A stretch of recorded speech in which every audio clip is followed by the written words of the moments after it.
Chair Brophy, will you just make sure your microphone's on? Yes, sir. Thank you. I'll make a motion to call this meeting to order. Anyone want a second? Second. All in favor? Aye. All right. Roll call, please. Member Duncan? Here. Member Cheney? Here. Chairman Brophy? Here. We have anybody online? No. Member Robertson? Here. All right. Mr. Chair, we have a quorum. All right, very good. Do we have any conflicts of interest this morning, ladies and gentlemen? I don't believe so, but just to make sure. No one spoke up. I don't see any conflicts of interest here this morning.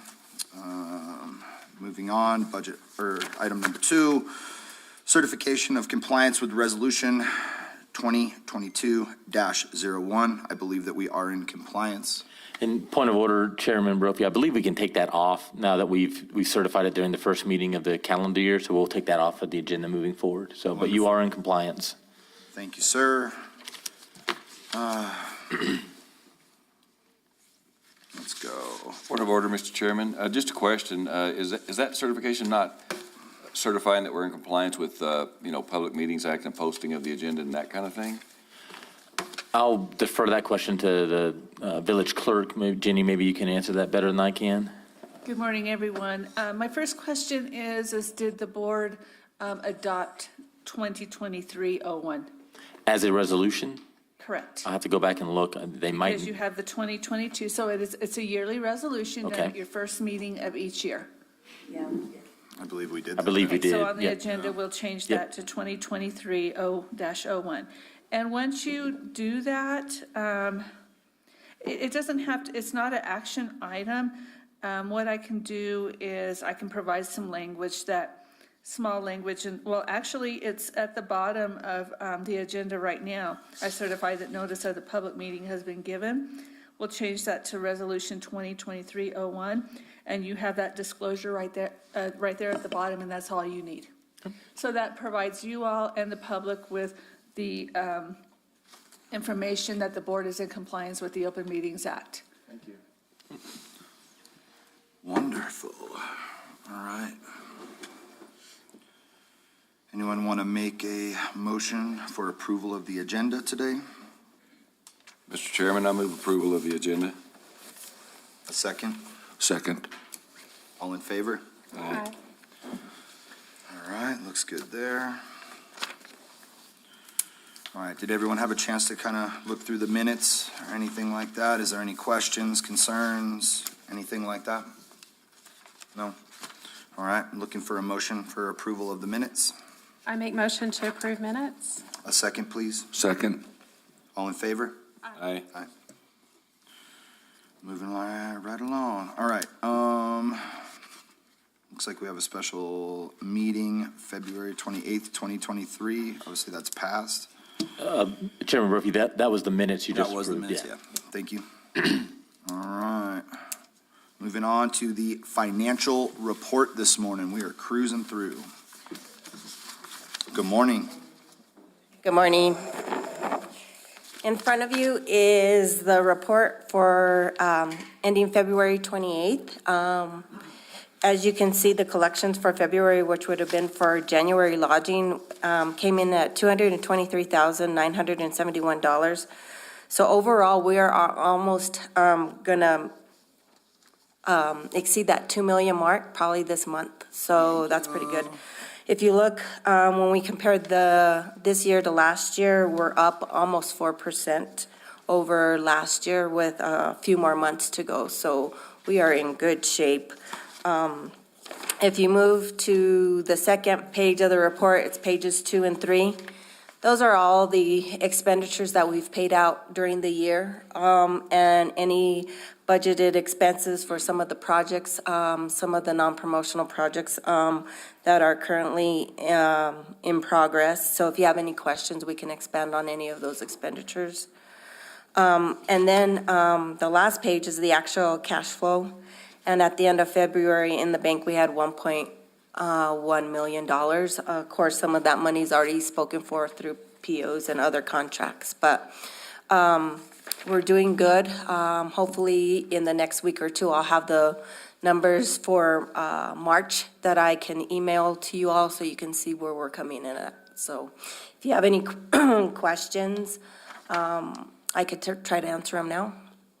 Okay, so I have one. Sure. Everyone else does. Okay, so we have 1.16588 in the bank currently, but some of that money has already been spoken for. Do we know how much of that money has already been spoken for?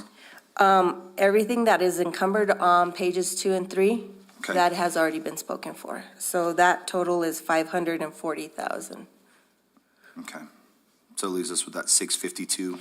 Plus, the other money that we have in budget, which would show your remaining budget, whether or not we spend all those monies, we could have, we'll definitely probably spend most of the marketing and advertising and probably the special events. So some of those figures may or may not come true. So it's set aside for that too.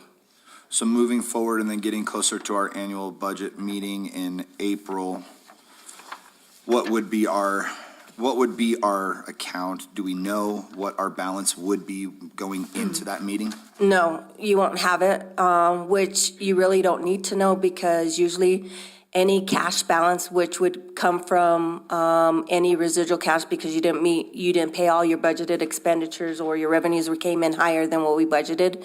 So that cash money that's rolled over each year, we won't use it for operations. Those are used for one-time expenditures such as an outlay, like a project, you're gonna build a fence or you're gonna build a trail. Maybe you're gonna buy a lighting system for the stage. So It's a more of one-time. More infrastructure improvement? Or it could be a study, if you wanted to study the traffic on a walking trail to see if you need to expand it.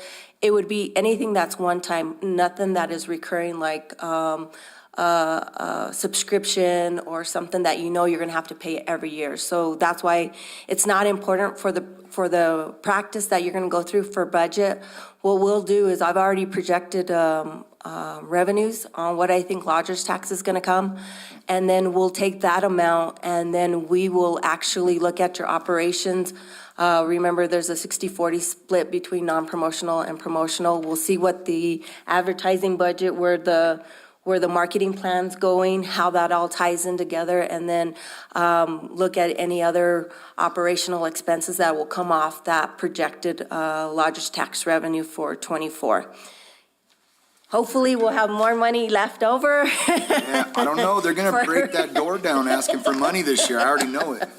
And I know there's a concern that you might not be able to get all the applications for the special events heard on a day. At this point, for this practice, you really don't need to hear them. We can just set aside X amount of dollars for special event advertising, and then as the applications come in and you go through them, if you need more money, remember, we can always do a budget adjustment July 1st and switch up money. So remember that the monies that we set, or the figures that we set here in May, they're not, they'll change. They'll always change July 1st. So just because we set them in May doesn't mean we can't change it July 1st. It just gives us a starting point to start the fiscal year and get going. And then if we need to change numbers or something, contract new comes in, we can always make a change. I do budget adjustments all the time, and then we come to council to approve them quarterly. Very good. So don't feel like you're pressured. No pressure. And Chairman Brophy, I think Judy's going to stick around and come back to talk to us a little bit about one of the agenda items related to the budget hearings, to make sure that we're in line with her calendar for the village's budget too, so. Okay. Okay. I don't think I have any further questions on this. Does anyone else? Mr. Chairman, I move we approve the financial report. Looking for a second? Second. All in favor? Aye. Aye. Thank you. Thank you. All right, let's move on to some quarterly updates. Let's talk to some of my favorite people at the Parks and Recreation Department.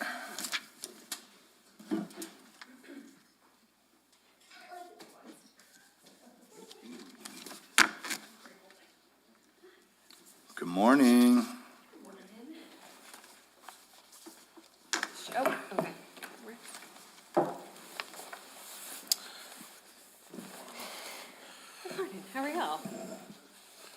Morning, Chairman Brophy and the commission. I'm going to have Sydney go through some of the special events, and so we can see where some of our funding has gone that you've provided us. So since I actually was not here for the February meeting, so I'm just going to kind of do the whole quarter, just kind of an update. We started with our youth sports. We had finished up our 1st through 4th grade basketball. We started our 5th through 8th and completed that 2 weeks ago. We have recently just started our spring soccer season with about 200 kids in that one. We had our outdoor expo. This was the 2nd year for that. The timing was a little weird this year. We still had about 650 people participate in the event. We do have some ideas to improve it, maybe look at a different date. The spring break was just interesting for our vendors. But still overall, I think it was a great event. We had our Ruidoso Adventure Tours kick off that weekend as well. We have the prizes for that, so if y'all haven't had a chance to look at them, they're really awesome. We have a slingshot, a Kawasaki OHV, more of a utility instead of the off-road, so it has the bed. A 2023 full-size Ford Bronco, and a e-bike. So those are going to be the prizes for the tours. I think the last number that Mira sent me, we've already had about 90 people do a tour, so we're kicking off strong, I think better than last year. Yeah, that was kind of the gist of our slow season. Sydney, what was that first thing on your agenda? You were talking about the youth sports. Yes, Do you so, have a total of how many participants actually, in my bag, not on me. I mean, just for We our had, knowledge? just off the top of my head, we had, like I said, 200 and I think one participate in spring soccer. I want to say we had about 158 is the number that's coming to my head for the 5th through 8th. And then the 1st through 4th was a little lower. It was about 125. Just kind of, I feel like that's still super good, right? Like, that's a Yes. lot of kids from yeah. the community We're participating. still almost capped out on how much our league can hold. And we actually did the numbers last season. Not only do about 50% of our kids are at the county, so it's not just Ruidoso locals that come. We have Capitan teams, Hondo teams. We service the entire county with our youth sports. We are the main area for these kids to get to play these sports. So it's really cool that those numbers aren't just reflecting Ruidoso proper. I like that. So just a quick question, I guess. So reaching out county-wide rather than city-wide or village-wide is, I mean, are you guys expended on all of your resources? Is there any way that you, I guess, do you need more stuff so you can handle more kids? Like, I guess that's basically what I'm asking, like. If you're asking if I need money, I always need more money. Well, but are you guys tapped out on resources? Are you turning kids down? No, Not I currently? mean, we turn them down if they're 2 weeks late in registration. Oh, well, Once that's we have a team understandable. set up, but we have a scholarship that's internal, and also we work a lot with the Big Ben Foundation. They do scholarships and supply a good chunk of the kids that need help. So I feel pretty confident that if a kid wants to play, we'll find a way. I like that. Okay, those are my only questions, sorry. Thank you, Cindy. Yeah, moving on. Thank you. Awesome. Thank you, Parks and Recreation. All right, Convention Center, Wingfield House, Heritage Center, and Visitor Center. Are we breaking that down into 3 separate? Kind of. So Tracy Crawford's going to come up and talk a little bit about upcoming events at the convention center. I can talk to operations over there and then the other 2 facilities. But just as a point, I just want to. You're looking. We're slowly getting back up to pre-COVID numbers at the convention center. We're seeing really groups that haven't come back since COVID. So we're pretty excited about that. Like just this last weekend, we had close to 1,000 people there for a Jehovah's Witness group that used to come all the time and has not come since COVID. So that was good. So. Oh, you gave them all to me. There you go. Good morning, Tracy. Good morning, Chairman and committee. I'm going to go over the quarter. We haven't totally finished it yet, but I have January, February, and March. And, I mean, it's been kind of slow, the first start of the quarter. We had about 22 different groups come in, which I think we have 22 in just July, I think. Really? So we have, our regular, the bigger ones were Cotton and Hay and the Respiratory Society. We had Adaptive Ski, some smaller groups. We had dental. That wrestling deal was blew us all away, I think. It forced us to reevaluate our fire marshal codes. I'll just leave it at Yeah. that. So, yeah. They packed the house, huh? Oh, man, like. Wall to wall? Wall to wall, yeah. I think Ron had to come in and supervise, and we had a bunch of stuff going on. Ron wasn't in the meet? He wasn't in there He wasn't wrestling. wrestling it up? Not this year. Dang.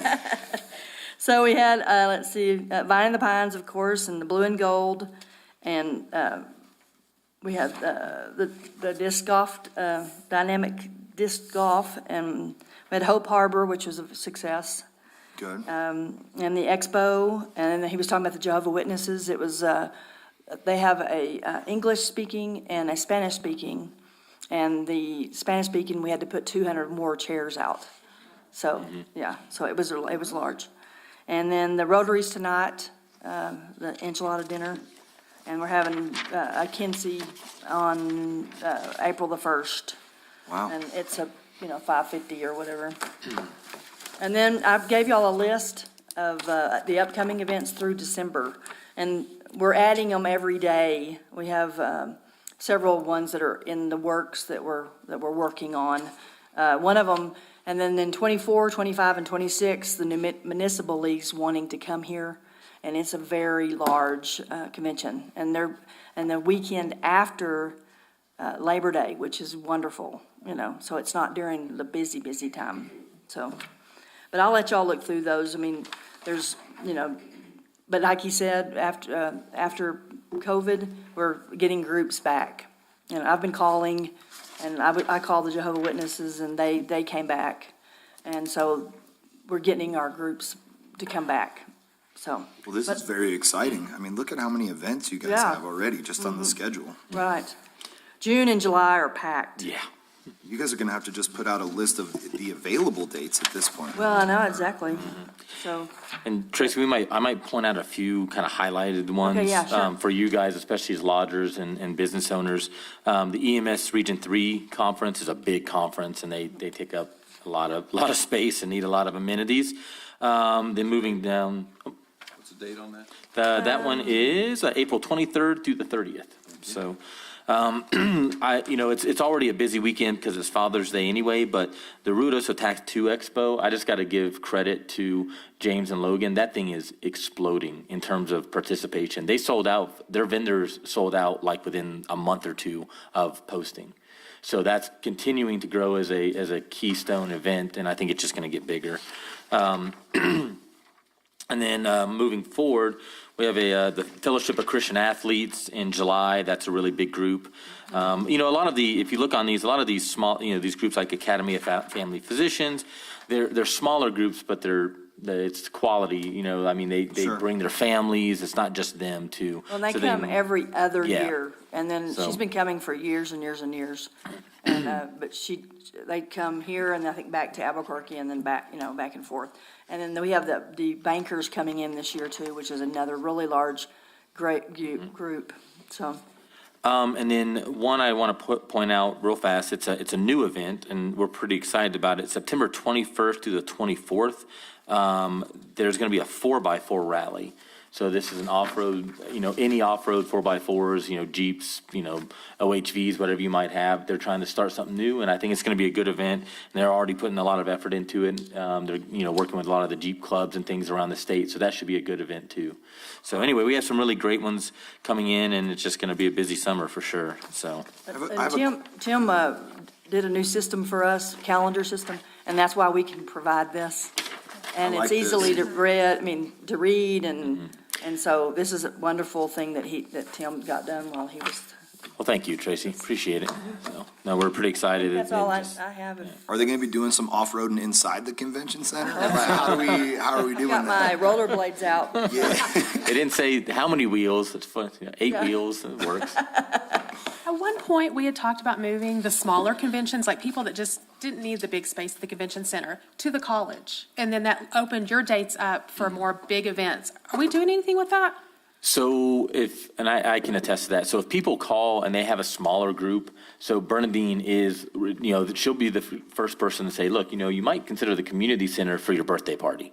Right. You might, hey, we don't have space here for that, or, the college is a good place. We have contacts over there that they're reaching out to. And there's also a couple other places she recommends now, Cree Meadows Country Club for smaller events, and then also the River Church.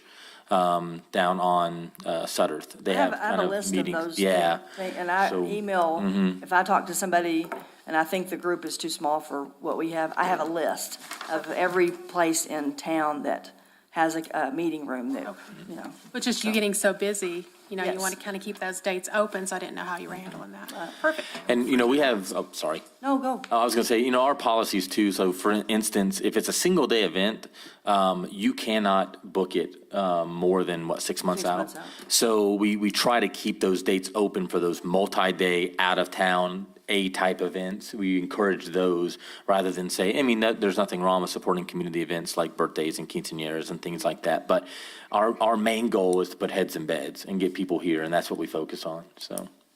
Exactly. Okay. Mr. Chairman, thanks, guys, for this report. It's really helpful.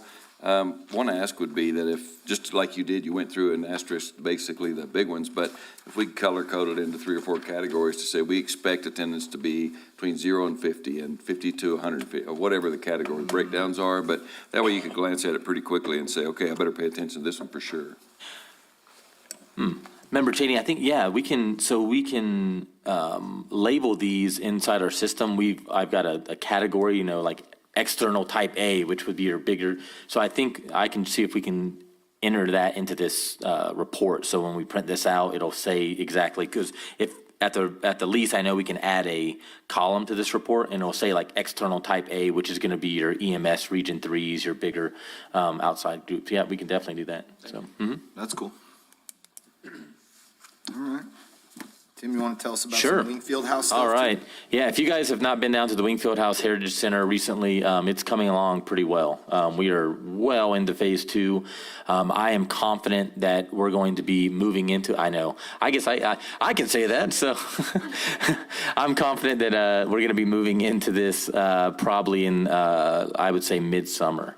And getting this open, unless there's some weird, we've been fighting weather for the outdoor landscaping, but things are better now, and they were supposed to be pouring concrete today or tomorrow, so things are moving well.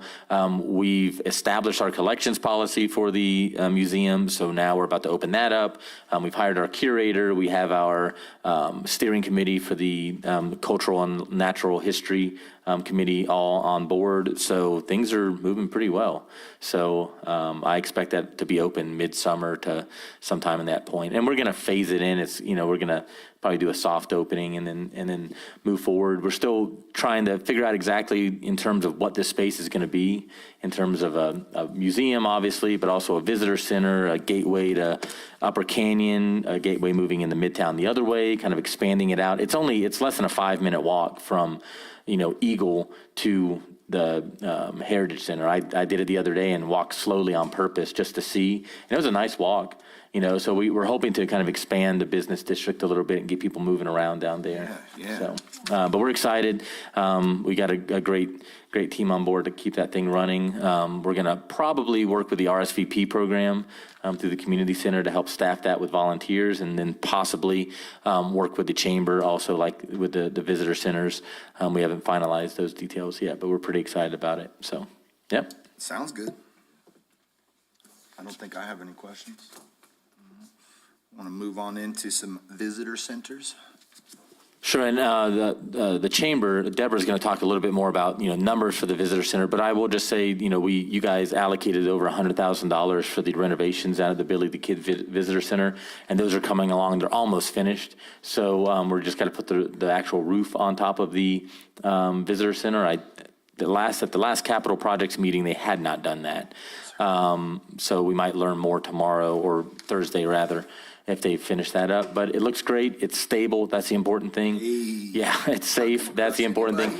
We did have a little bit of damage, wind damage to the other main roof during one of the wind events a couple weeks ago. But Ron's been working with the self-insurers fund to get that taken care of. So we'll get that. But we already secured it, so it's not a danger to anybody. So Good, Yep. very good. All right. Come tell us some good stuff, Deborah. Yeah, please. Good morning. Good morning. So, first, I just want to go over the numbers, and that's on the second page that I gave you guys. January was good, still busy at Billy the Kid. And the numbers for February, I was kind of surprised they were that high, because did have it slowed down a lot when they were doing the construction over the porch part. A lot of cars would drive in, they'd see the construction, and they'd just turn around and drive out. So it was a little bit slower, but our numbers were still up, so I was really kind of surprised at that. Still, Texas is our biggest, with New Mexico being second to the number of people that stop in. Cool. And in the visitor center there at the Chamber, February was a pretty slow month for us, with just not a whole lot of people stopping in. We did about a little over 300 bulk mail-outs, and those are the mail-outs we get from the agency. They send us the addresses, and we send them a pocket guide. It just fits in a regular legal envelope, and Sure. send those out. And then we do get a lot of people that call in wanting visitor packets, visitor guides, and those go out in a bigger envelope. And we send in out a visitor packet. We put in, depending on what they ask for, is the kind of rack cards we put in. So Okay. we do those. We do have boxes of visitor guides there at the Chamber that businesses can come in and pick them up. Not a whole lot were given out in January and February, but in March, it really started to pick up with spring break and people coming in for spring break. That's about it on the numbers. We did purchase, I don't know if anybody has driven by and seen our new sign. I'm kind of excited about it. The Chamber paid for a new sign. The last one was paid for by a grant that the Little Bear Forest Reform Coalition had received from PNM. And one side was completely not working, and the other side was kind of going the same way. So it was about a $35,000 sign. I know. But it's been installed. There's one module in there. If some days you drive by and some of the words don't look right, they're supposed to get that fixed. Some days it works, some days it doesn't. So I don't know if that's weather-related, some connection that's not. But we're diligently getting that fixed. Yeah, they've ordered a new Trying to get module that fixed. and waiting on that to come in. And then Billy the Kid, like Tim had said, the repairs on the porch are almost done. We did have a large section of the metal roof that blew off in February. Thank goodness it blew towards the back of the visitor center and not out into the road, because that could have been Yes. a disaster, but we're waiting on getting that repaired as well. And then for the Chamber events, Lincoln County Day was a great turnout. I know Mike was up there. We had probably 20-plus legislators and New Mexico state government employees that came, and then over 40 individuals from Ruidoso, Lincoln County that were up there. So it was a really good event. So we packed the house, is that what you're telling me? I had a lot of good comments on it. So before that event, I was kind of wondering if it was worth it. We spent a lot of money on that. A reception in Santa Fe is way more expensive than a banquet in Lincoln County. So Wow. yeah. But we were happy with the turnout, so I think we will continue to do that. Vines in the Pines was February 18th and 19th, which was President's Day weekend. We had a great event. Saturday was packed. We had over 1,100 people in on Saturday. I don't know if we can fit many more people in and still have it a quality event where they don't have to spend all their time standing in line. But it was a really good event. Sundays is always a little bit slower. We had about 500 people in on Sunday. It's super good, right? If you're going to go on Sunday. It's the better day. We had 12 wineries, 1 brewery. They're all New Mexico wineries. Brewery was Downshift Brewing Company. And then about 50 additional vendors. And I don't think we can fit any more vendors So that, in there. like, that And- event's kind of tapped out. in your and still opinion? have room for the attendees. It's a little bit different feel than the art festival, which we can put, we have about 124 booth spaces, but we don't have the tables where people can sit down and drink wine. And we did have music this year, and I think that really added to the event. It was, we had some great music. Next year's event will be President's Day weekend as well, so we're kind of excited. I think it's a good weekend to have it. Our annual banquet is coming up on June 9th out at the Inn of the Mountain Gods. On those, we give away the awards for Business of the Year, Volunteer of the Year, and the Beautification Award. So if anybody wants to nominate a business, a volunteer, or something that they feel like has really done a lot of work to be more, bring more beauty to their business, let me know, and we will get that on the ballot as well. Cool. The Art Festival then will be July 21st, 22nd, and 23rd. This is a juried fine art show, so we put the application out 1st of January. It will close on April 7th, and then we go through and we look at all the people that have applied, and we pick the ones that we feel fit the show, since it's a juried fine art show. And I do want to say, I went to a art show in Las Cruces this past weekend at their convention center. They have a nice convention center, but theirs isn't anywhere. I mean, it's not as big as ours. They have multiple rooms, but you can't open up all those rooms into one big room. I was really surprised. They had 70 artists in their show, and you couldn't fit any more. And I think they have a whole nother ballroom, but it doesn't adjoin. It didn't look to me like you could open up that space. So the flow was just weird in Yeah, general? it was, our convention center's way better. Flexing on them, huh? Yeah, I'm going to take personal responsibility for that. yeah, okay, good. Thank you. And then we are still doing Chamber Chat radio show on KRUI 1490. Anybody ever wants to come on and talk about their business, what they're doing, anything, if they're having an event, if they want to talk about disc golf or anything, just saying. Were you just luring me in, huh? Yeah, we're always looking for people to come on. Cool. I'll And then take the you only up on other that. thing, which is non-chamber related, is the enchilada dinner is tonight, so everybody And come out and bingo, have some right? enchiladas and play bingo. And Chairman Brophy, I just want to say too, you didn't mention every single week, without fail, you guys come to the radio station and do the weekly preview, the weekend preview, and that's a Yeah. huge We try. thing. Yeah. Yeah. So Yeah, thank you sometimes- for doing that. So If we don't have anybody, it's just Andrea and I, and it's really kind of the awkward chamber show, but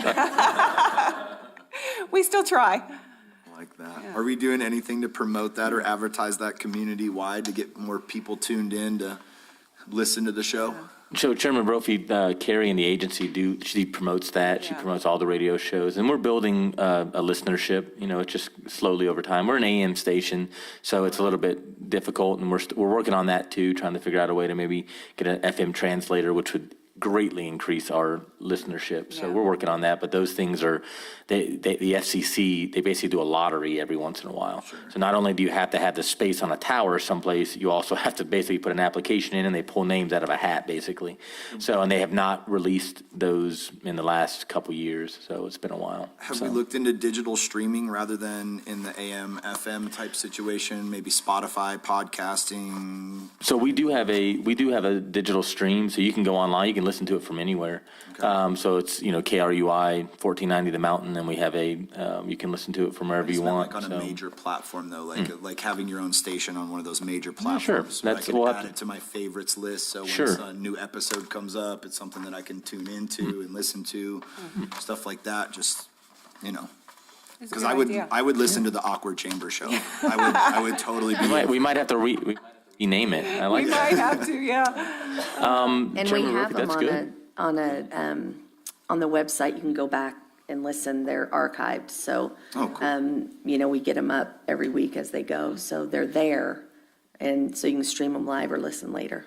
But we can definitely look into that. I'm just saying, I mean, in today's world, everyone has their favorite. It sounds like Chairman Brophy's also volunteering to come do a radio show, right? I will, if you get it on that major podcast, I'm all the way there. Mr. Chairman, Deb, a quick question. On the Juried Arts Show, the artists don't need to be from Lincoln County, do they? Oh, no, they're from all over the country. Yeah. Yeah, we get them from everywhere. Yeah, most of them are from the Southwest, but that we do have them from all over.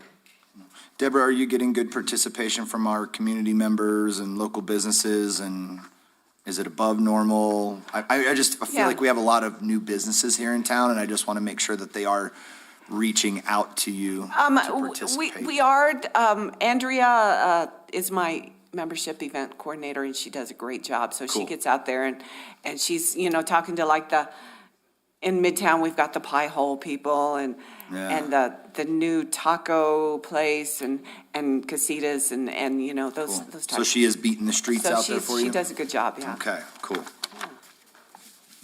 Any other questions? That's all I got. Okay, Thank you so much. Thank you. Keep doing what you're doing. thank you. All right, let's talk to some of our favorite people at the agency.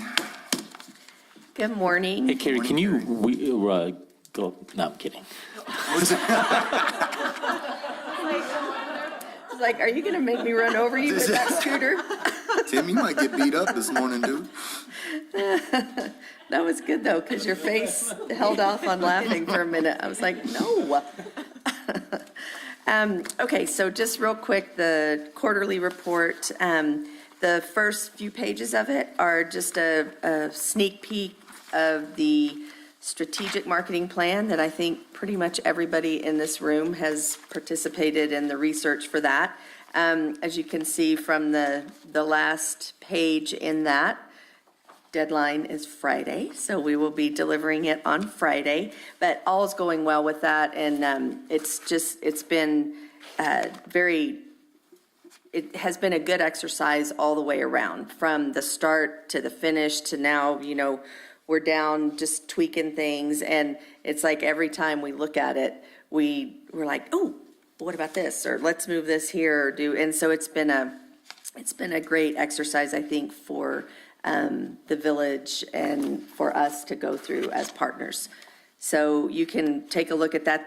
These couple of pages that we have are just kind of showing you the basic stuff that came out of those research plans or research workshops that you guys were a part of. Just an update in there on the co-op program, and that obviously is from this past year, but I'll let you know that we have been, in the last 3 weeks, the New Mexico Tourism Department has started their application for the following year. And so we've participated in 3 different calls with them. They sent us they call it a marketing menu that based on a survey that we did of what's important to us and what our goals are, which of course align with the marketing plan.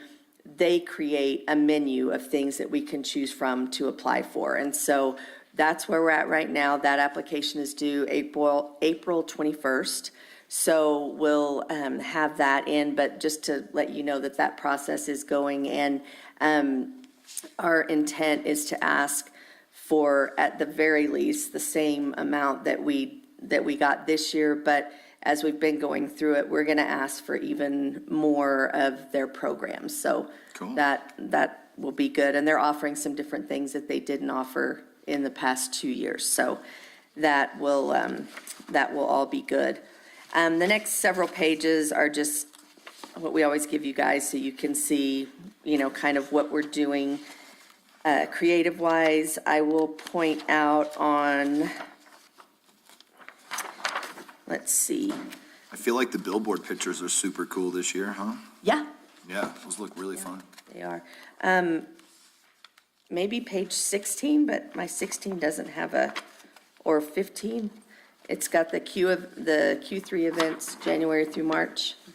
I just want to call out that the Run Ruidoso series of events, we've been working with Sydney on, there's 6 of them. And so we've developed an overarching branding for that is in line with the tourism branding. And then each different event will also have its own identification, which you'll see in there. They're like the Bunny Run we have in there.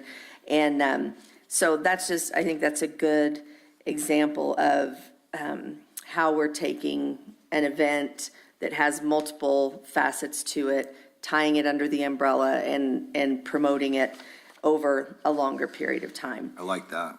We already have over like 30 people registered for that race in July, Oh, good, so it's working. good. And Sydney? then today, we are kicking off the campaign for tickets for Party in the Pines going on sale on Friday. So we're going to have 4 days of a really hard push. You'll probably get sick of seeing it on your social feeds. No way, I'm sharing it every And- time I see it. And then on Friday, the tickets go on sale at 10 a.m. A couple other initiatives I want to call out. We participated with our Southern New Mexico partners, so Las Cruces, TRC, Elephant Butte, Deming, for the Scenic Southern New Mexico campaign, and it's where all over in the southern part of the state, we were encouraging people to take pictures, tag, and then the Visit Las Cruces put the prize package, they gave out 4 or 5, I believe, and with a grand prize at the end that was made up of things from all of those different destinations. And that was, it's the first time we've participated in that. And I think it was, we had 331 that tagged just us. So that was good of their vacations. And then the Best of Ruidoso, which we launched and did that. And that was kind of fun. And Mr. Cheney and his business had a run on the Best of Ruidoso wins. But everybody seemed to really enjoy that. And all of the winners, we took them window decals and a certificate and have provided them with online art if they wanted to include it on their website. So the point of that is to kind of bring that back around to what the newspaper used to do when they would do the Best of Lincoln County. Yeah. And, everybody loved it and nobody's Bragging done rights, it. Totally. Yeah. Yeah. So- Creates a local competitiveness. And then on our social overview, everything is, and I want to call out on all of this, please remember that we did these reports over the weekend. So we're literally missing almost a week because we usually don't run them until the first of the month. So, if the numbers look down to you, or it does make a difference when you leave out a whole week. But also Q3 is also a much slower time for us as well. So, but all of those look great. Nothing, our followers and everything continues to grow. One thing I want to, We're killing it on Instagram, huh? yes, we have made that Such a good a platform. big push, and we're doing really, really well on that. Thank you, Mira. How's your TikTok doing? If you'll keep going, it's Oh, doing, okay, sorry. we Jumping the gun. have a TikTok page, and you can only do the last 60 days, but you can see that we've had 11,000 video views, and so we're doing good there. And that is one of the programs that New Mexico Tourism has added that we want to take advantage of this year is a TikTok advertising programs, so Yeah. we hopefully will get to take advantage of that. Moving on to the website, if you'll go to page 27, I just want to call out a couple of things there for you. The geographic overview, look at number 2, look at those numbers in Arizona. The top number is this year compared to last year. So we've got, our users have gone from 7,500 to almost 21,000. That's a huge jump when you look at all of the others. So I think that speaks to what we've done with, you know, the campaign there in the Tucson area and south of Phoenix. And just this morning, when I had the news on, they did a highlight on Visit Albuquerque, launching their big new fancy campaign in Denver, which is they're wrapping all of the buses and street transit, which is what we've done in Tucson for the last 3 years.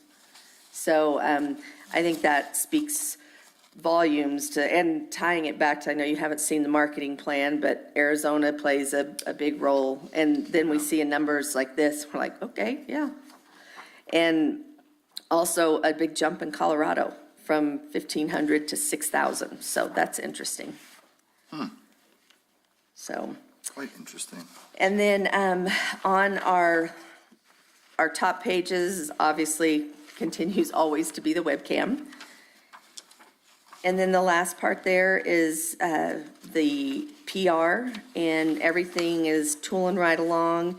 You see, where you see those big spikes towards the end of February and beginning of March are the big wind events that we had. So we did get, you know, a lot of coverage. One good thing is the share of sentiment, which is this circle. If you'll remember the last time we did a quarterly, we were predominantly negative, and now we're back to how we should look. So that's a good thing. And Negative 11% is way better. yes. So that's all that I had to really call your attention to on that report. If you guys have any questions on it, or, you know, even if you, after leaving here, if you have any questions on anything that you see in there. Mr. Chairman? Yes, sir. Carrie, back on the geographic overview, I Yes. love this kind of data. So I'm kind of looking at it and wondering if you have any insight into, you know, the Texas numbers and the New Mexico numbers. The Texas numbers, we usually see that happen during this quarter just because they've made their plans to come up for the winter season. And then they, you know, everything kind of goes down as we ramp up for the summer season. And then, you know, same with New Mexico. I think we just, it's just kind of an ebb and flow. And I bet if we look at these again next meeting, we'll see a little bit more of an evening out of that. So when I'm looking at these numbers, let's look at New Mexico. It says January of '23 and January of '22. Is that telling me that month, the last year? It's that date range, January 23 through March 25th, 23. Okay, thanks. So some of that could fill over into another quarter. I Yeah. get you. Yes. Thanks.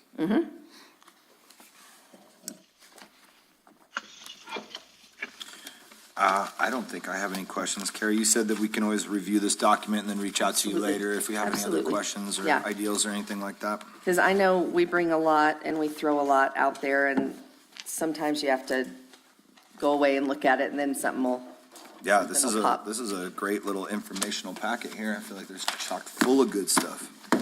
Thank you, Carrie. We appreciate you and the agency and everything you and your staff do for us. thank you. All right, no other questions. We can move on to some new business. Let's talk about discussion of FY '24 Lodgers Tax Marketing Grant Protocol.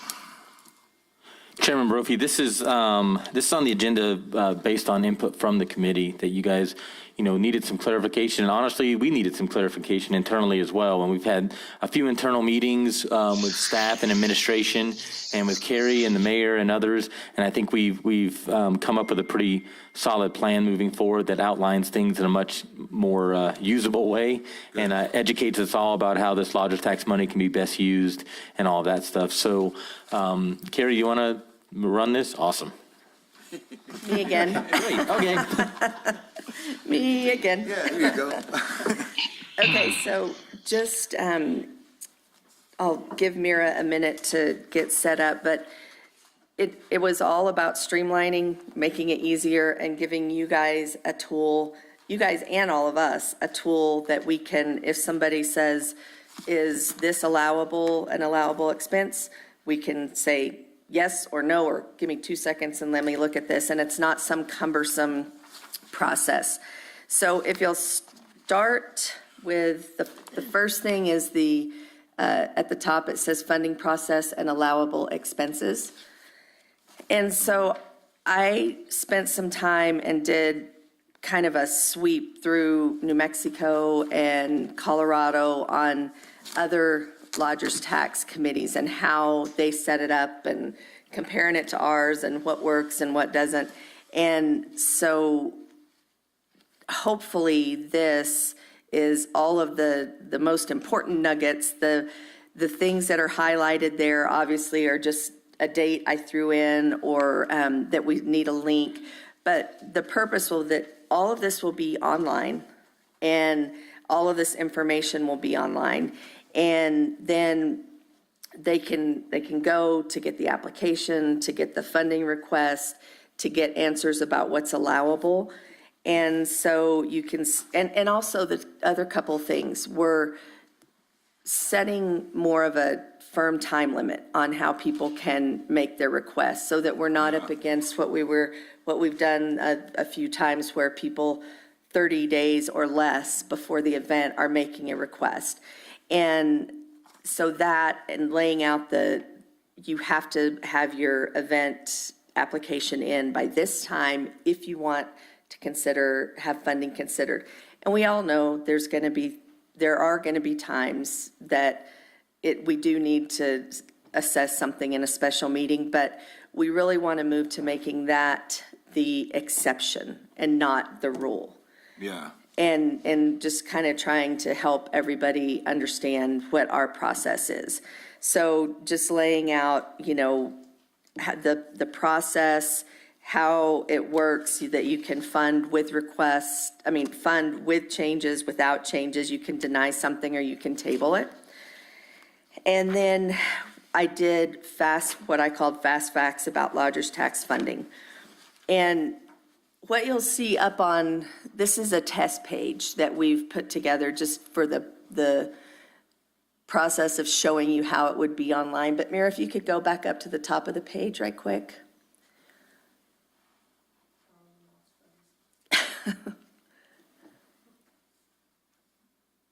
No? Okay. So this is basically the middle of the page. Okay. But there you go. Hey. So they would come on to the page, and then if you go down a little mirror, they see, what our deadlines are. Oh, yeah. The priority consideration, and then on the left would be the application process. And then on the right are the fast facts about funding. And so all of these things that are listed on this page would be answered over there. And it gives a really, on eligible expenses, I think there's been, a lot of question about what's eligible, what's not. And we all learned, going through this process, we all learned a lot. Because there's stuff that we've been saying for years, you can't use, and you can with certain, For certain applications, you like can. T-shirts. We always say, nope, we can't fund your T-shirts. If you're giving your T-shirts away to the registrants, you can fund them. Lodgers tax can fund them. If you're selling them, you can't.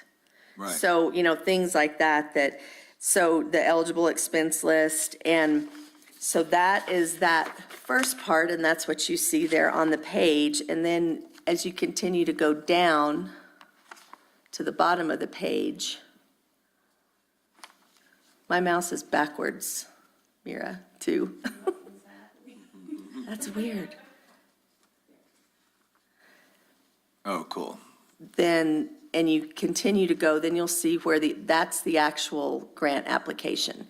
And we've set it up on JotForm, so you can just, run through it, answer it, and then in the end, it spits out a nice application. And so you guys have the lodger's tax application page there. And so basically what that is everything that's in that widget, all the questions, everything they have to answer. And on the second page there, you can see we provide them with a budget plan with an example so that they can see this is what they need to get reimbursed. And because we still have a lot of questions of people will just bring in basically a wad of receipts and, say, here. There you go. This is Yeah. what I spent it on. So, and then also putting a financial disclosure checklist in there where at the time of the application, they have to submit their W-9, their updated W-9, and that will help the finance side of things. Right now, we ask for it when they submit their reimbursable expenses, and then they're having to run down, well, you gave us everything but your W-9. So we can put it in this part of the Yeah. application. Carrie, can I ask a question real fast? Maybe Judy can answer this. Say we give somebody funding for 23, 24, they give us their W-9 for 23, but then their event's in 24. Are they still going to have to update their W-9 on an annual basis, so we'll have to ask for it again? So if we give them, say, funding for FY 23, 24, and they give us their most updated W-9 at the time of the application and say this year, but then their event isn't until 24, like say Vines and the Pines or something like that, are they going to have to update their W-9 annually? Let them stay active for a year. Perfect. That's all I need to know. Yeah. And another thing that we talked about internally is we have right now a $5,000 limit request that we say on the website, it's $5,000 for the first year but yet when we partner with RMA, their request is much more than 5,000. So we talked about taking that 5,000 away, but if they apply for 5,000 or less, at the time of their contract signing, they will provide us with an overview of their marketing plan. If you ask for more than 5,000, you'll be required to present a comprehensive marketing plan to Lodgers Tax and to the village. So just to kind of create those two, because what if we missed out on something, someone's like, I need more than $5,000 in Lodgers Tax, or I can't do this, and it's a very worthy event, but we have this $5,000 cap set. Okay. So that's something that we wanted to throw out there for you guys to think about. If you decide to do it differently, we can go back and set those parameters in place. So we could keep the $5,000 cap on maybe the digital application or grant application process. And then obviously if there's an event, like you said, that is going to be requesting a significant amount, is that something that we can plan a special meeting for? I mean, obviously we kind of know the people in our community that are going to be throwing those larger events Right. and then making that. Yes, I mean, and I don't know if that's possible. If we take away the $5,000 cap on the online process, are people going to be asking for 10,000, 20,000, 30,000 every time they drop an application? And they might. And most other places don't have caps. And then, but, if they come in and they ask for $20,000 and they don't have a marketing plan, or they ask for $10,000, don't have a marketing plan, and Lodgers Tax feels like that particular event is a smaller stature event, then you can look at their application for 10,000 and decide to award 5,000 or 3,000 or, so most other destinations and municipalities don't put a cap on it. Okay. Chairman Brophy, Carrie, it might be, if we're going to open that up, it might be nice to put some sort of example of like what a decent marketing plan. I would hope that if someone's coming to ask for $20,000 for a big event, they have the infrastructure, the staff, the expertise to put something like that together, and they wouldn't need an example, but maybe something just, it could be as simple as a decent spreadsheet, right? It just needs to be Well, and organized and, yeah. And I think that this would be like the 5,000 and below, where we need to know, This is the minimum requirements to receive up to Yes, and, $5,000 per application. all you have to do is say what type it is, how much, but this is not gonna work for a $20,000 event that you're getting funded for. And Implementation of a tier system, is that possible at all? do what? The implementation of a tier system? Hey, guys, this is the 5,000 and below. This is the 5 to 10,000. This is the 10,000 to $20,000. Like, is that something that's maybe possible? So you know exactly the amount and or the requirements for receiving that amount? Yeah, we could do that, and I think I think that'll just keep the riffraff out of that. higher overall number. was, trying to make it simpler for you guys. And I found where it does say it in the application, number 3, all events will be required to provide an outline of a marketing plan at the time of award contract signing. If the funding request exceeds 5,000, a comprehensive marketing plan will be required for review.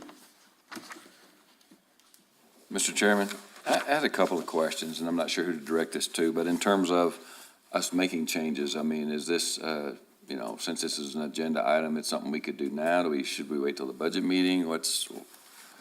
I think that the purpose of today, I mean, if you guys saw it and, nobody had any changes, that's fine, but to provide this to you guys so that as we go into the budgeting, wherever we're gonna have the meeting, that we could maybe put this into effect for this, this coming. Yeah, so I think what I'd like to do is to digest some of this a little bit, this discussion, and then put it on the agenda for the budget meeting. Maybe it's the first item, and we do go ahead and make those, have that discussion, make those changes if we think so, and then we can go into the budgeting process.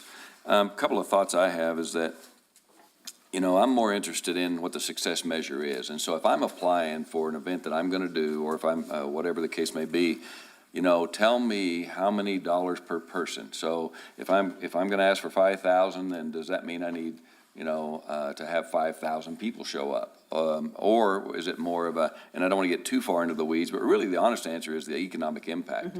And so maybe we just establish a 7 times multiple or something like that and say, but as a business application, we need, I think, a success measure, and then we need to look at the success rate. I mean, we have all these events that we always fund, and I rarely see actual real numbers. And, if we're not consistent in what we're asking for, we're getting, we had 500 people attend. We had a $10,000 economic impact. They're different reportings, I guess is what I'm saying. So for me, if we could kind of set out an example on this application to say, maybe it's in that little grid right there, is that rule of thumb, targeted return is, and we figure out what that number is. So that gives people a better idea and gives us a way to look at these events. The other thing that I think I remember is that as we established the rules in the past, one of the things we talked about was saying you could ask for 5,000, but only the first year or the first few years, and then it goes down. I'm not really in love with that idea because we have some events in town that use the money well, and I don't have a problem giving them 5,000 or whatever the number is every year if they're continuing to get those kinds of returns. To me, it's kind of like the old thing, you penalize existing businesses when you take dollars and go out and attract new businesses, Why not take those dollars and help enhance existing businesses? Kind of just a conceptual thing, I think. So with all that said, I think, maybe we'd have a little discussion right now for food for thought kind of a thing, and then we put it back on the agenda for next meeting. well, so I was gonna jump in there real quick. Tim, is this something that we can table until our workshop on April 14th, which we may need to change the date for that, but is this something that we can talk about then at that, or does this need to have like an official answer today, whether to proceed forward? Sure, Chairman Brophy, that's a good question. So I was kind of thinking that myself, like, if it doesn't necessarily have to, but we are, we're going to be asking for these applications for that meeting, and we'd like to have all those applications in before the workshop. I will say this, and Jenny can attest to this too. So we had a lot of internal discussions about how this, is this a policy? Is it a, resolution from the governing body? These guidelines are all based solidly on state statute and the municipal code here. Okay. So everything that's in here meets all those requirements. So we're simply just basically reiterating those in a different format for folks, so it's a little bit more easy to understand. So I have a quick question, and I had asked about this. There's a couple of things I would like to know on this, and I don't know if we can put it on there or if it's just something we ask when they ask for the money. But the event's total budget, to me, is really important, because if they've got some skin in the game, that helps us know if we're gonna want to give them more money. The other one is, if they're receiving other funding from other places, I did find out one event does get funding from Rio Dosa Downs Lodgers tax. So to me, I don't know if we can even ask that, but it'd be kind of good to know if they're receiving lodgers tax from another entity. Member Robertson, I don't think there's any issue asking that. I mean, Okay. they're coming to us to ask for grant funding, right? So, I mean, I think we can ask just about anything we can within the letter of the law, so that's a great point, so. So with regards to the timeline, Judy, maybe you could, and Ron, if we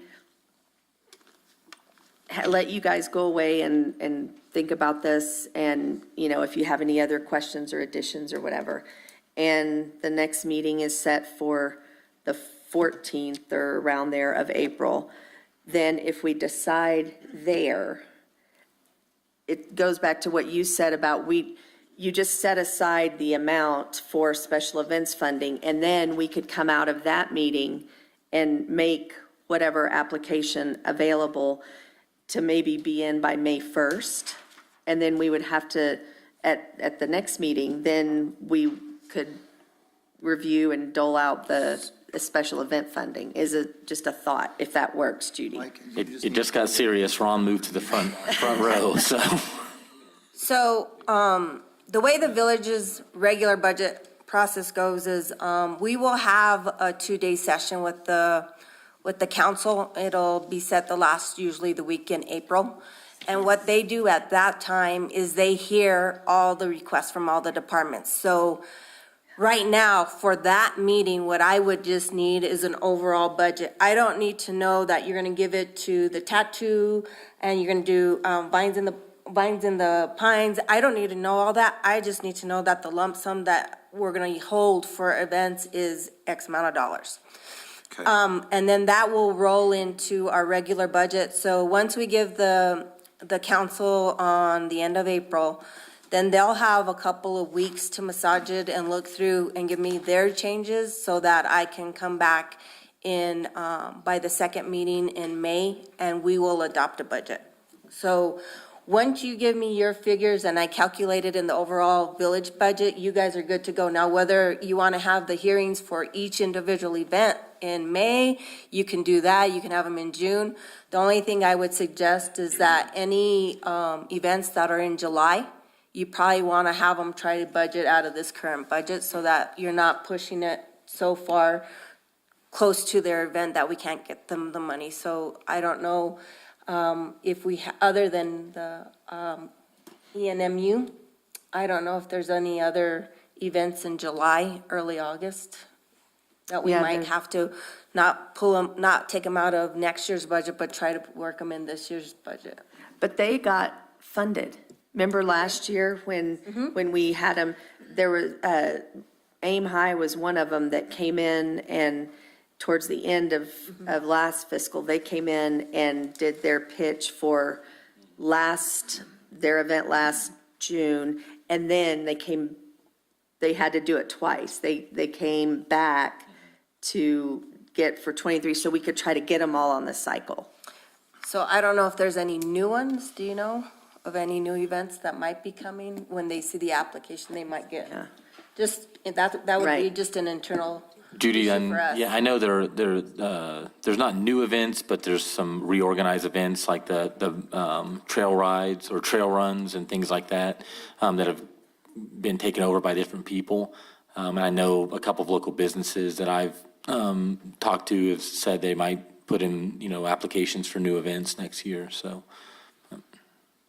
Yeah, So- we would just have to make sure that they understand what year they're getting funded and stuff. Okay. Okay, guys, so I guess basically what I'm looking for answer-wise today then, I think some of the other board members would like a little bit of time to process through these documents. First of all, I think this is great. I think everything about this makes it super easy to get online, apply, you know the requirements, you know where you can spend the money, you know how you can spend the money, you know in which process it takes to do that. I think all of us would like to just spend a little bit of time, read through these. Can we give you an official approval answer outside of the chambers here via official email or anything like that to proceed forward? Because you do want to get these applications out to the applicants as soon as possible, correct? And/or give them the link to start Yeah. getting these applications in so we can process them for the end of April meeting, right? And Or Chairman even Brophy- if we go into May. Sure, that's what. I mean, we can, as long as we have that pot set aside, then, I mean, even if we have a May meeting, that we say everybody needs to have their application in by May 1st, and then they come in, and that way we will have had our budget meeting, and then we'll have the other meeting separate, which we usually combine them. I mean, I don't know if we need to wait that long to do it. I mean, I feel like you guys have already done quite a bit of due diligence and already created a wonderful platform, at least from what it looks like. And I would like for you to proceed forward as quickly as possible with this to ease the burden of this upcoming year. We need a couple days. So, just so that I can understand clearly on the application, if I remember right, the last time we made these changes, we had looked at getting all of the applications in around, next month or the month after for the whole year. Is that right, or just the recurring ones, or? No, just a- for the whole year. Which is very hard for me to envision, I know that we've already got some things in September that people are planning and all of that, but, and like you say, if we get 90% of it, then, and we can do the quarterly meetings or whatever with the new applications, I'm fine with that. And so, with all that said, I mean, there's going to be, the ones we're going to really be looking at are ones that we've seen in the past or that they've already planned it way out there. But I guess I'm looking at the application on that second page where you have the grids. And I kind of want to echo Lori's comments on some, it'd be great to have, and it doesn't have to be a super detailed budget, but at least some categorical expenses, say I'm going to spend this much on advertising, this much on merchandise, whatever the case may be, but to say we expect to make this much, attract this many people, here's our expenses, here's our funding sources, and as simple as that. And then I would expect to see that if I've seen somebody do this in several years, what were their success measures in the prior years? I mean, are they continuing to grow it? Is it starting to diminish? And I get we have seasonal issues with fires or weather or whatever the case may be, but bottom line is, I don't want to create a bunch of cumbersome stuff for a business owner to try to put together, but I do want to have some accountability. Right. So I guess that's my overarching comment to say, okay, let's figure that out. Okay.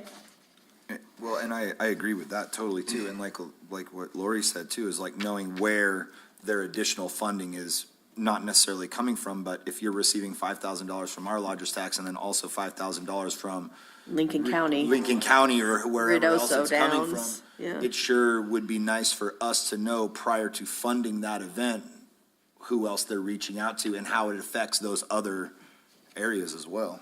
And I can add that in to this, no, it's no problem. Yeah, I would love that. I would love to see that stipulation for sure. Or like, I guess what would it be? Like a breakdown of funding sources prior to Yeah. event?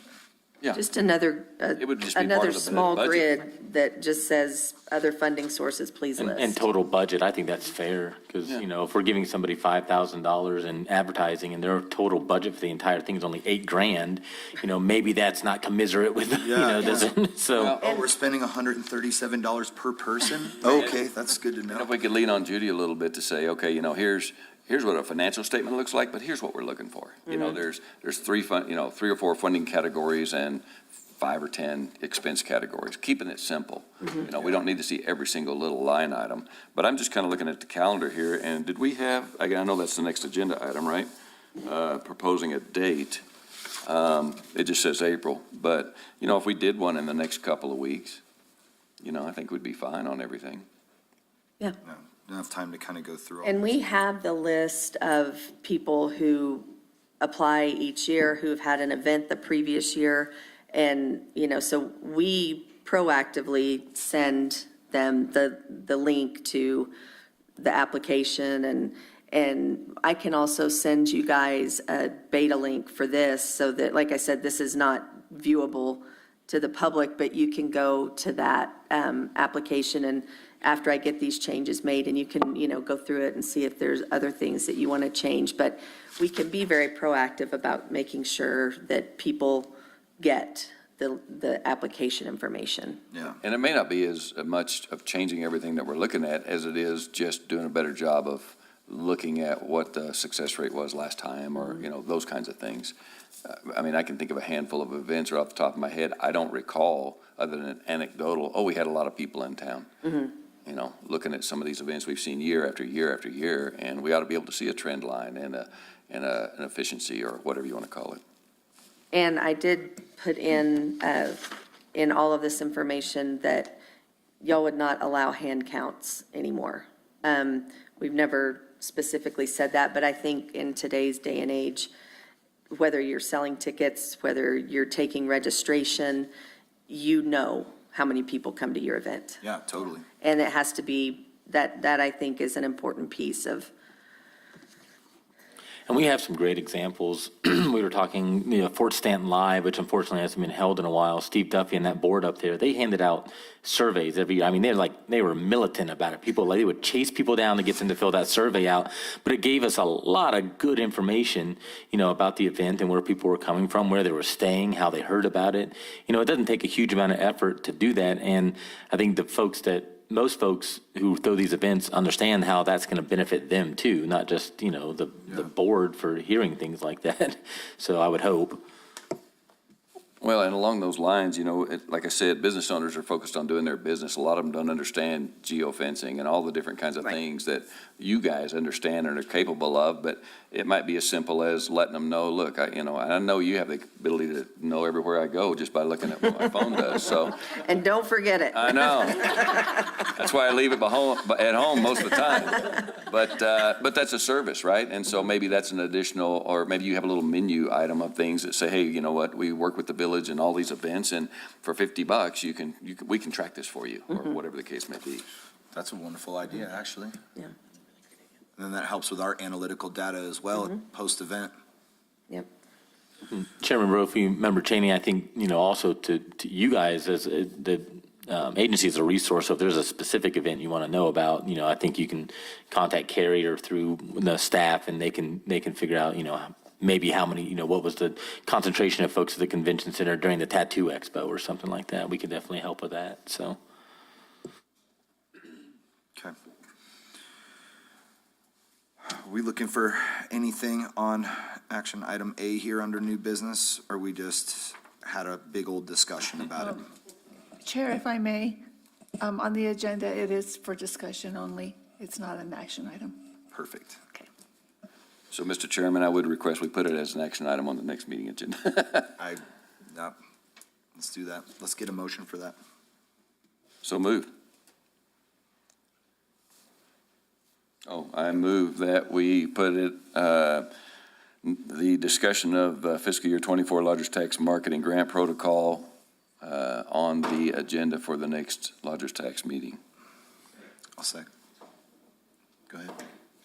Want a second? I second that. Okay. All in favor? Aye. Aye. Aye. Thank you.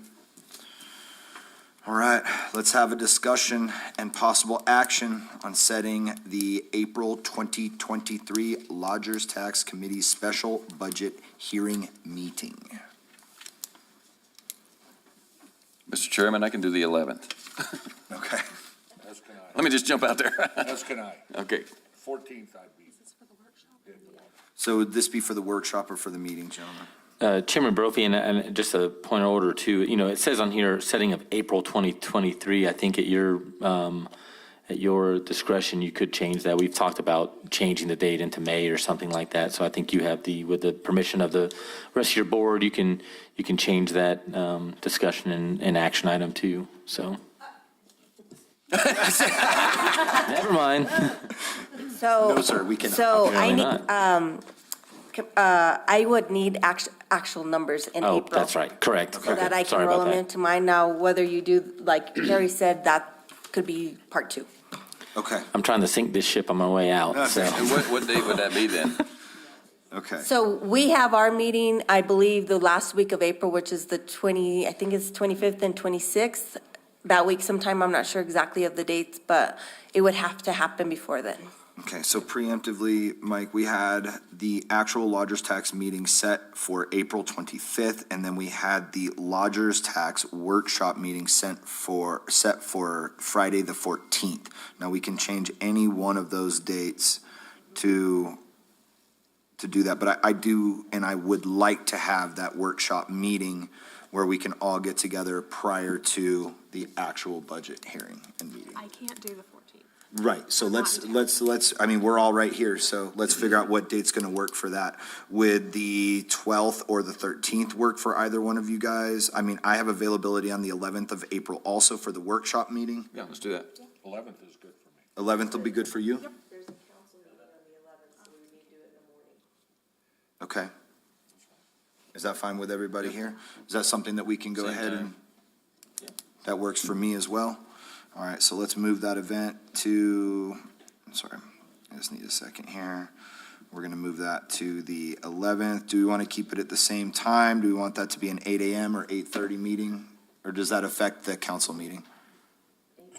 I think Chairman Brophy, 8:30 is good. It gives staff time to come in and prepare and make sure everything's good to go, so. Okay, great, thank you. So let's go ahead and move that to the 11th. That's done and done. Now let's work on setting that actual date for the budget hearing and meeting. Does the 25th work for everyone that's here? I gotta check. Okay. That's the day that they're doing their budget. Okay, so we need it to be before that date, correct? So the next meeting you're setting is to have all the agencies come in and give their spills. So, depending, once I have the overall numbers, you don't have to have it in April, you can have it in May if that works Okay. out better. That's just divvying up the monies and stuff. I am home the first week of May, so if you would like me to be present for that, then that would be a great time. And Chairman Brophy, just to clarify, so like Judy said, so this April meeting you guys just set on the 11th, one of the things you'll need to do is put an action item on there to recommend a total budget number. So she can then take that back to the council or the council. Then it would need to be a meeting and not a workshop. That is correct. It's a special meeting Right, that it you wouldn't be can. a workshop. It'd be a It would meeting. meeting if you're going to take action. Okay, so would we like to make the April 11th workshop and change it to an actual meeting, into a special meeting there, so we can approve all of these things?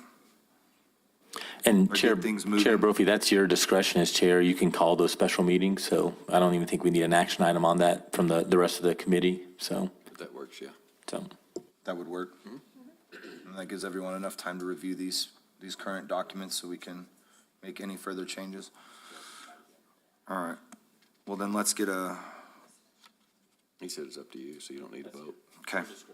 Let's go ahead and change it from a workshop to an actual meeting. Let's keep the April 11th date, and then we will have all of the documents reviewed at that time, and then, of course, we can set the, you were looking for what, a budget? I apologize. so Chair Brophy, the next thing is to decide the actual budget hearings, and it's up to you if you want to put a workshop ahead of that. I think Carrie had mentioned maybe a deadline for the applications of May 1st. And then, we had talked earlier about a possible workshop, so you guys, it's a public workshop, but you guys can kind of discuss the things internally a little bit before the actual hearings themselves. That's totally your prerogative. And then the actual budget hearings where folks come in, so. So what we're getting confused is at these two meetings, you're going to be making an action. So they're going to be both called meetings.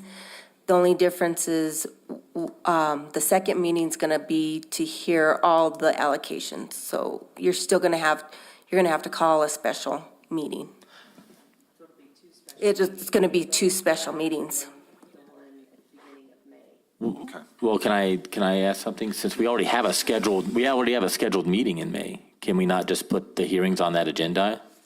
For May 23rd, Yeah, correct?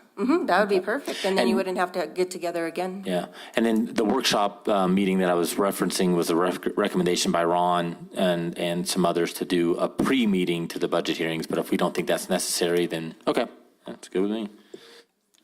Well, I thought that was the May meeting, was the workshop, the special meeting before we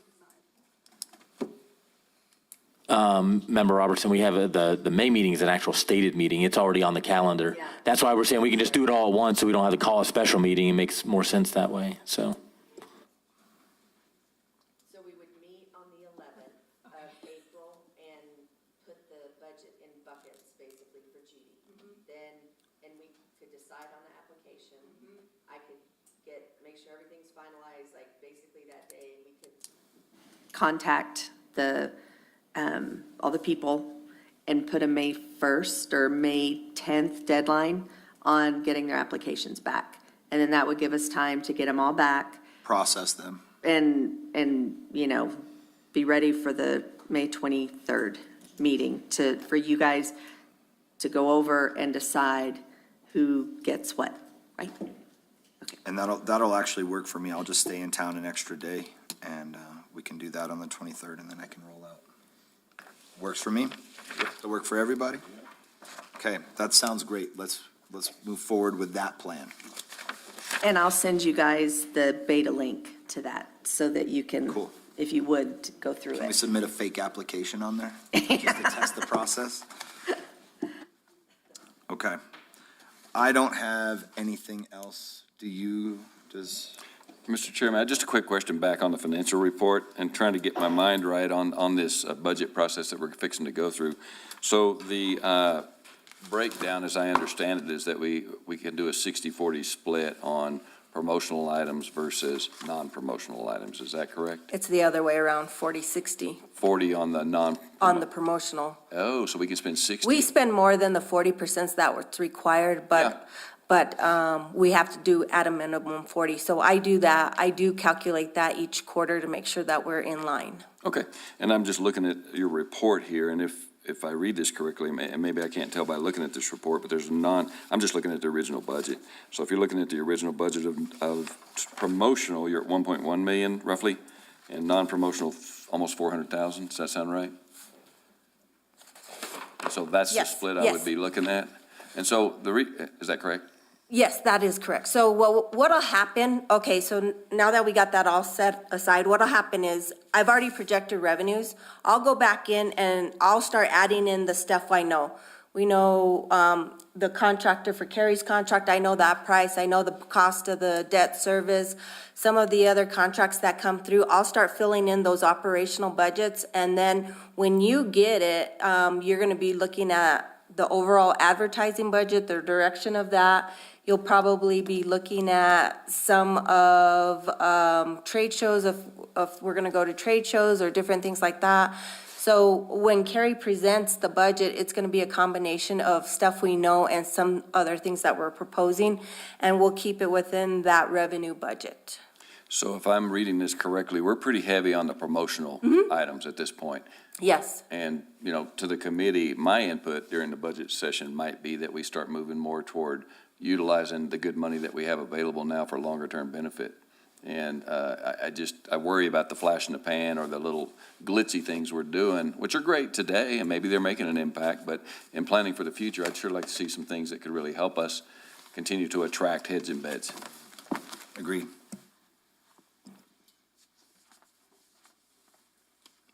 We all feel good? Yep. All right, looking for that motion to adjourn. Motion to adjourn. Second. All in favor? Aye. Aye. Thank you, everybody. I appreciate all of you.